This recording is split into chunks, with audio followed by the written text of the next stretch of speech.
back to my channel. It is Kiera, period. It's me. You already know who it is. Now, if you watched my last video, then you know that I had a testimony about a career, a new job, a new opportunity. And I talked about how I had to work through acquiring this job, even though the anxiety and the panic was through the roof at the time. And today I just want to talk about going back into the workplace while still dealing with anxiety. Y'all, I cannot stress this enough. I really cannot stress this enough. Even though the anxiety exists, like you can feel it, you can see it on your body, you go to the doctor, they can read it, they can measure it, the heart rate, the blood pressure, all of that good stuff. Even though those things may happen, you have to come to a point where you gotta push through it. I'm gonna be so honest with y'all right now. It is the scariest thing I've ever had to do, okay?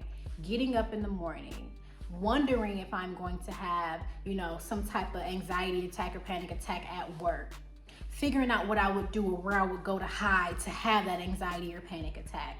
Feeling my stomach hurt or get nauseous, or, feeling my heart rate speed up, or feeling lightheaded or dizzy, or feeling like I'm gonna pass out, or all of these different symptoms of just high stress and anxiety. Having to push through it is the hardest thing I have ever had to do. The reason that I'm saying this to you is because you cannot let anxiety run your life. What it looks like to have anxiety run your life is what my life looked like for a long time. Just succumbing to everything that was happening to me, like thinking that, okay, I'm not feeling well today behind this anxiety, so I don't want to go out to eat. I don't want to go work out. I don't want to come meet you somewhere. I don't want to go for a walk. I don't want to go to the grocery store. I don't want to clean my house.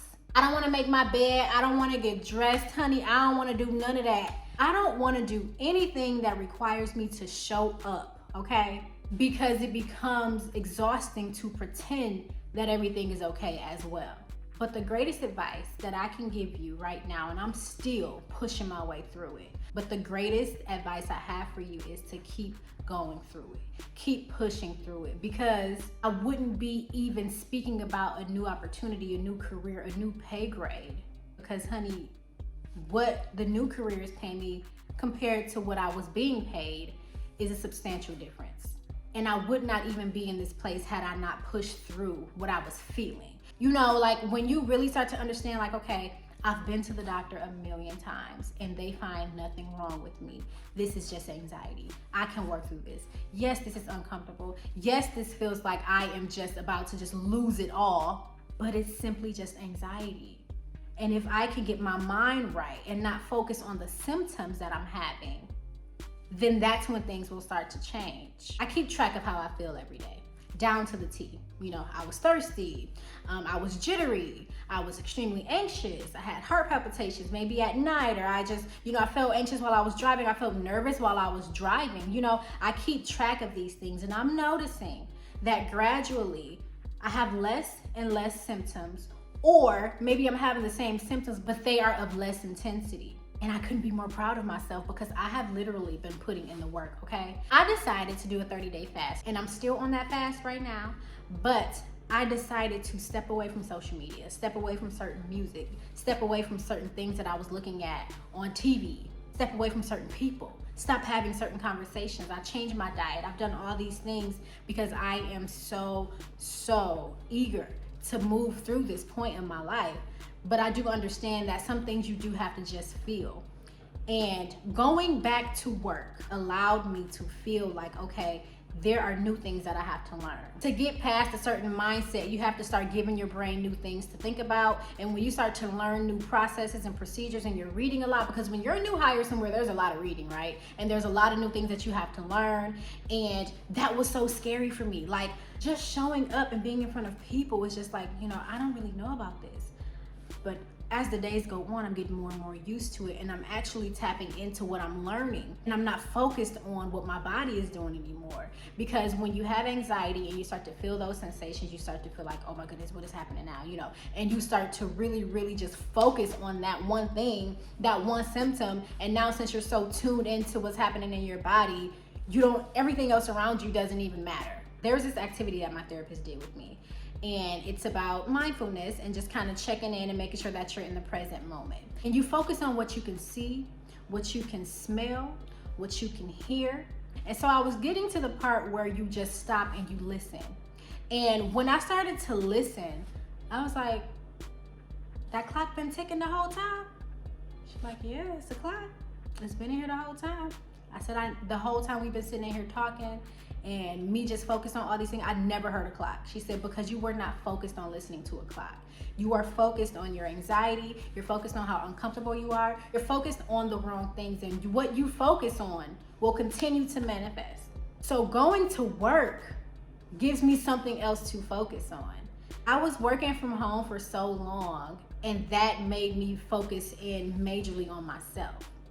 All day long, I am just with myself because I'm working here, but I also live here, and so I'm not leaving the house as much, and all of my focus was on me. So now getting up and going to work every single day, learning these new things, getting acquainted with new people, laughing more. You engage with people, you have conversation and you're laughing. You know, people are telling you about their family, and so now you're focused on so many other different things, whereas when I was just here home by myself, I was only focused on me.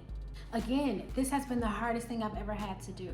Push through something that makes me feel like I just cannot go on. I know that people that do not have anxiety do not understand not 1 inch of what this means. So to paint that picture, it literally feels like you're dying, okay?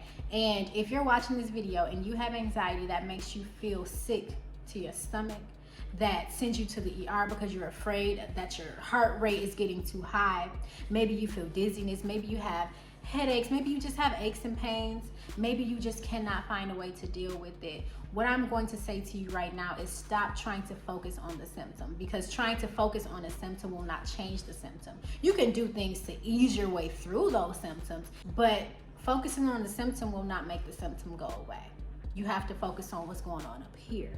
And if you have anxiety or depression or PTSD, there's a lot of things going on up here, stuff that you don't even know nothing about.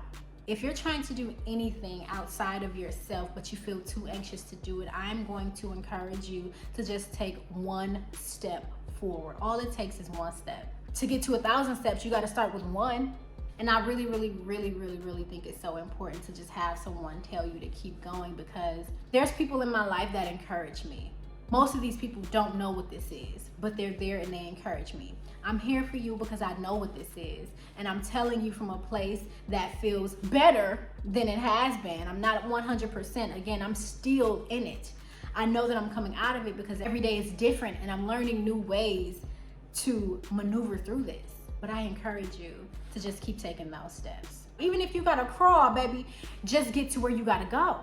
Just don't stay stagnant. I did that and it was not a good place, and it just prolongs your healing. Thank you so much for watching. Make sure that you like, comment, and subscribe, and continue to just be beautiful and continue to stay strong. Continue to encourage yourself, okay? Because sometimes it just gotta be you. Sometimes there ain't nobody else out there to help us with our stuff. We gotta do it ourselves sometimes. So keep on going. Check in with me in the comments and enjoy the rest of your day.